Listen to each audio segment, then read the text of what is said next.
There you go. All right. Well, here's our season recap. I apologize for being a little late. We probably should have done this a couple weeks ago, but Dalton and I finally got our schedules together here and are able to do it today. First off, congratulations. Thank you. One more championship, 3 out of 4. Thank you. 4 years that we've been here. So nice job. Nice job. And it's not like you squeaked through it. We'll cover that in a little bit.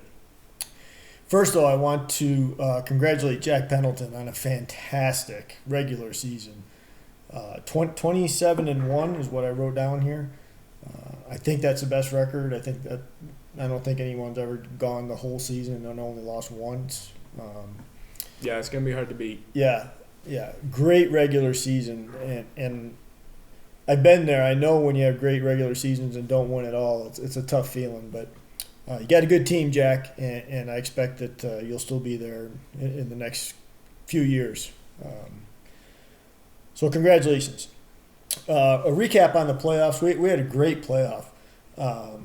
You beat your brother, Paul, in the first round in a really pretty tight matchup. Yeah.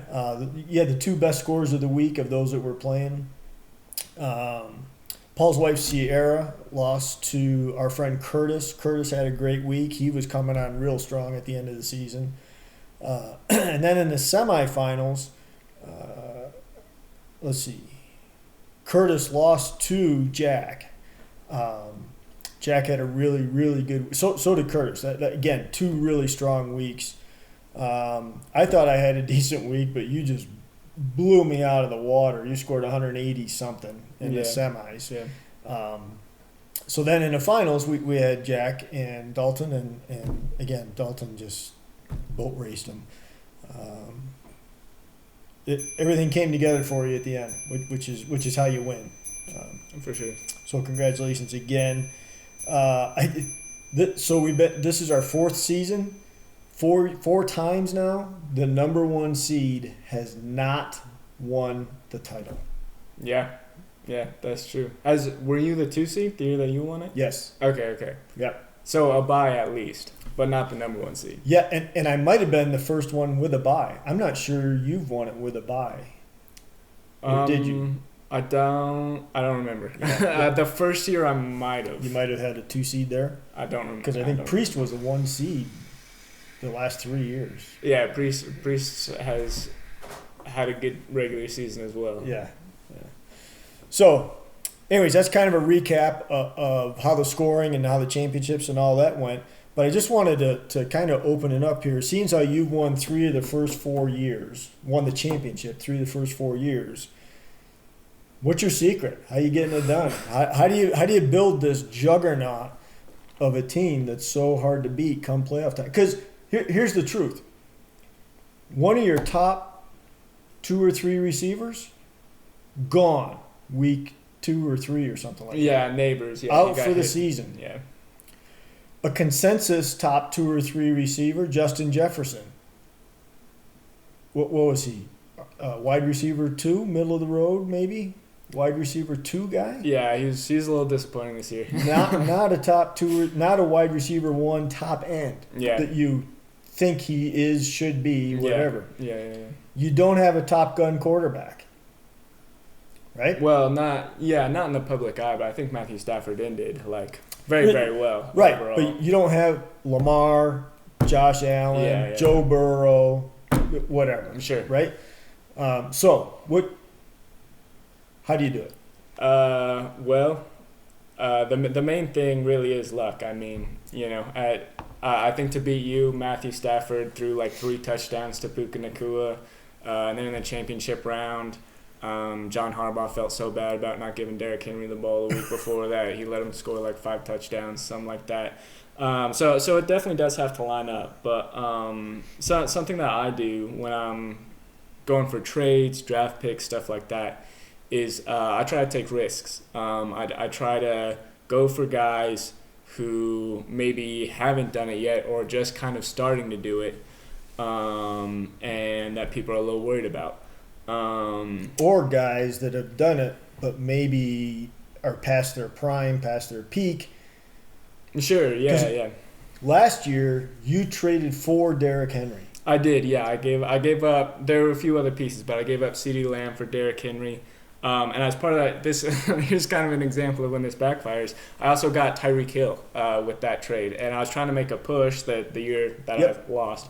I was trying to make a push in the playoffs. I didn't feel like my team was good enough, so I tried to get Derrick Henry and Tyreek Hill, two older guys that I still believed in. Obviously, Derrick Henry still had it in the tank. Obviously, Tyreek Hill got hurt, but he did not help me win that year. So it can definitely backfire. But yeah, just taking risks. I traded for Puka Nacua kind of before he was during his rookie year, before he was really, really coming on. I traded for Christian McCaffrey. Injury news about him had just come out when I got that. So just guys that are risky, I guess, and you need some risk to pay off to win the whole thing, I think. So that's kind of the approach I try to take, and it's fallen my way more often than not, which I think is why it's gone the way it has. Yeah, I thought it was a great it was like 2 days before the season started that you traded for McCaffrey. Yeah. And I thought that was a great trade on both sides. Trevor, who does not have a competitive team, sure, yeah, is trying to rebuild, trying to stockpile picks and young talent, projected talent. Yeah. He's got CMC, who just missed almost all of last year.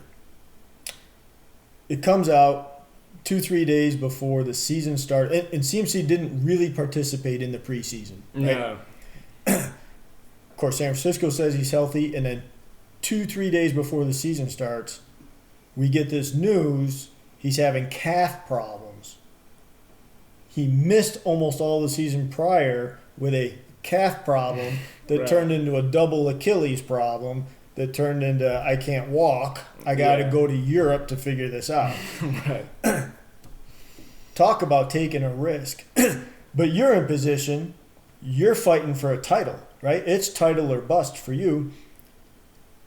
So you took a chance. Right. Now, looking back on it, I think one could say, oh, geez, yeah, well, you got Christian McCaffrey. Well, Christian McCaffrey could have been a big fat zero for the entire season. Yeah, for sure. His career could have been over. Yeah. Those days before the season started, you honestly could have made a very good argument he's done. Yeah. I mean, he's obviously not getting any younger. I think he's 29 years old. Yep. He's, kind of on schedule to miss every other season almost entirely. He seems to play 2, miss 1. Play 2, miss 1. Yeah. And it's not all... It didn't all work out for me. I mean, I traded away Harold Fannin in that trade, and watching him go off, hurts my heart. I love seeing rookies that I pick up succeed, but unfortunately I let him go. I let him go right away. So... it's I don't know, yin yang, back and forth. Yeah, so it might work out again for Trevor also, in letting an asset like that go. He wasn't going to win this season. Trevor wasn't with his team. It's a big piece to let go of, but if you get Fannin, I'm sure there's a draft pick involved and something. I think he flipped Fannin for Laporta actually. Oh, okay. With Paul, so okay. Well, good for Paul, and good for Trevor because Laporte is pretty solid. So, other than trying to take chances, we've talked about making trades before. What about when you go into a draft? Are you hyper targeting a specific player? Like, do you do research and say, "Hey, I want to get this player," or are you saying, hey, I'm weak in this area. I don't have enough running backs. Nobody has enough running backs, right? But I don't have enough running backs, or my wide receivers room not really strong. Whatever. Do you have a game plan, or is it a year-by-year thing? You just kind of... It totally depends. I mean, to be honest, I think you're a better drafter than I am. I mean, you kind of constantly have more picks, and I think you tend to use them really well. So... I mean, for me, I always get surprised by what people pick before me, and I feel like I kind of just pick like what's left over for like consensus. I almost just go like NFL draft pick order, which is not the order that the league goes in. Like our league goes in at all. Right. So that's really my only strategy. Do you have a strategy? Because I feel like you pretty consistently have more picks than I do, and you kind of like pick the guys that you really want versus just who comes to you. Yeah, I like to have picks. To me, that's one of the more fun parts. It is a lot of fun. Of fantasy football. Whether or not that's the right way to do it, I don't know. Part of me says once you get a competitive team, you should not have a draft pick for 2 or 3 years. You should always be trading them for the big pieces. Sure. Henry, CMC, whatever. But I just enjoy the draft process so much that I like to have picks.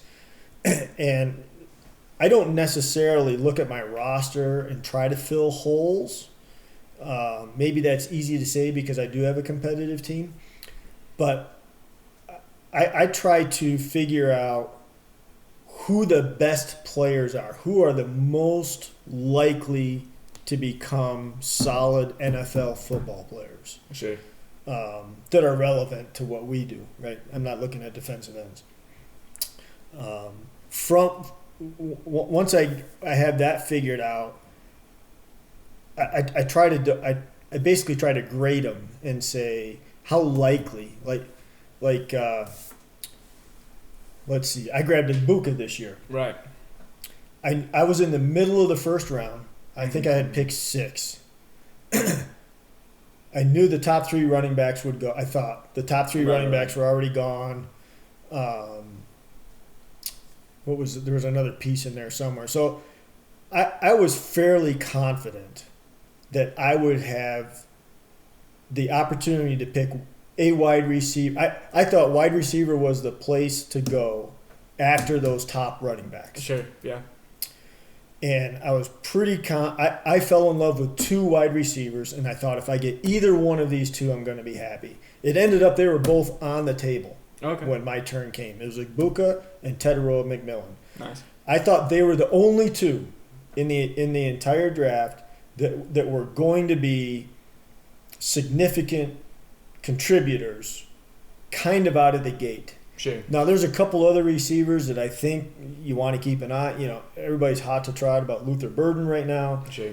I won't mention a few other names because I might be trying to trade, but I do think there's a couple of guys out there that maybe are going to grow into the role. But I loved where those 2 landed, the teams that they were on, with either their opportunity or just the offense that they run or whatever. But once you get past, for me, the first pick, then it's a crapshoot. Then it's the Wild West. You're just trying to figure out who's going to be left over and who's in a spot that they can make some noise earlier rather than later. To be honest, I thought Caleb Johnson was going to be a good pick this year. Yeah. Pittsburgh likes to run the ball. Arthur Smith isn't there anymore, but he was this year. They like to run the ball. I owned Jaylen Warren forever, I think since their first year. And I love Jaylen Warren. I think he's a very good running back, but it's so obvious to me that Pittsburgh does not love Jaylen Warren. Sure, yeah. They don't mind using him a little bit, but he is clearly the number 2 guy there. Even this year, he was the number. He kind of started as the 1, but he became the number 2 guy. Sure. For a journeyman that was their number 1. So I thought Caleb Johnson fit the role they wanted for a number 1 guy. Just hand it off and run it up the middle, kind of a guy. It didn't work out. But so anyways, the answer to your question is I'm hyper-focused on the first pick, and I'm trying to get the best player, whatever it is. In the later rounds, I'll often just take a flyer on a quarterback. Sure. If there's a quarterback that's available that runs and throws, I'll just pick him up because you never know. Yeah. And I have a couple of quarterbacks on my roster that are good. So that if I hit on a draft pick, I got a trade piece now. Either that guy or one of the ones that's on my regular roster that has already proven it. And if I can get value for that, I still have one proven and one up and coming maybe. So yeah, that's kind of it. So, anyways, hopefully that gives you some insight on how the champ builds his roster. A little bit of, I guess, my draft philosophy, ideas. I will say where I think a lot of people, in my opinion, I think there's some opportunity when the draft comes where you can either move up or move down. One thing I don't think I've done very well is when it's my turn to pick and I'm not real happy with any of the guys, or I'd be happy with any one of 4 or 5 guys, I should move back. I should try to trade the 204, move back to the 208, and see if I can't get next year's third-round pick in addition or whatever. Sure, yeah, just get one little piece extra. Because if I got 4 guys to pick from, and I don't care which one it is, I should at least explore the opportunity. Maybe somebody's dying to have one of those guys, right? For sure, yeah. I mean, if I'd have had the 108 this year, and my 2 receivers were still there at 6 and 7, I might have paid up pretty significantly to try to get one of those guys. Because I was hot for both of them. Sure, I did not expect either one to be on a taxi squad, right? I thought they were going to be, if not in my lineup week 1, pretty quickly they were going to be at least in a flex spot. And Ibuka was, and he came out really hot. Oh, yeah. Cooled off at the end, which I think was a function of a lot of things. He got hurt for one, and a lot of other things happened in Tampa there that didn't go their way. But anyways, so here's our draft order. We've done the draft order for next season. Mm-hmm. It's not an exact reversal of the regular season. Right.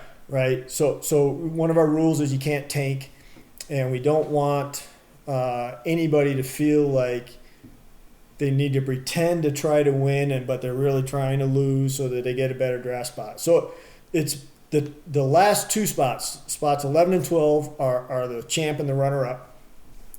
But then the other 10 draft positions are determined by what was your potential, your total points that your team could have scored on the season had you set up, the perfect lineup every week kind of a thing. And so then we go in reverse order of that. Right? So next year, and I will turn the league back on after the Super Bowl. Every year, I just cooling off period kind of a thing for a month or so. After Super Bowl, we'll turn it back on. Anybody can start making trades, picking up free agents. Fab gets reset at 100. You don't get to carry that over. But that's the time to start looking, maybe catching some podcasts or looking at some stuff where what are the rookies? What are the declarers, the college guys coming out? And then the NFL draft is in May. Is that right? It was April. This last year. Okay. April or May is the actual NFL draft. Then things start heating up. And then we usually do our drafts about a week or 10 days prior to the season starting, so that we have as much information as we can possibly have before we need to start putting guys on our roster. Yeah. So in Dynasty, the first pick in the 2026 season will be Joseph, and then Andrew, and then Trevor has the 3rd pick. And then Papa Josh with the 4th pick. He's got some young guns. And he had the first pick last year by draft order. He ended up trading it, which I think turned out to be really good for him. Priest has the number 5 pick, and then Travis Pendleton at 6, Sierra at 7, Paul at 8. So that's our first 8 picks. And then Curtis at 9. I have 10. Even though, so technically I finished 4th because I lost in the consolation to Curtis. Sure. So it was Dalton, Jack, Curtis, me as far as how we finished in the league. For sure. But I picked 10, Curtis picks 9 because of the total points that we could have scored. And then Jack, second place guy, Dalton, champ, is number 12. So again, Joseph, Andrew, Trevor, Josh, Priest, Travis, Sierra, Paul, Curtis, myself, Jack, and Dalton. That's our draft order for 2026 and our recap for 2025. Yeah. Hope you guys had a great time. Hope you enjoyed it all. And best of luck next year. Best of luck in your draft. Don't forget, draft picks are tradable, as is Fab. If you want to try to, if you see someone's low in Fab, sometimes that's an opportunity where you don't have to give up as much other stuff. Just a thought. Anything else? No. See you all next year. All right. Take care.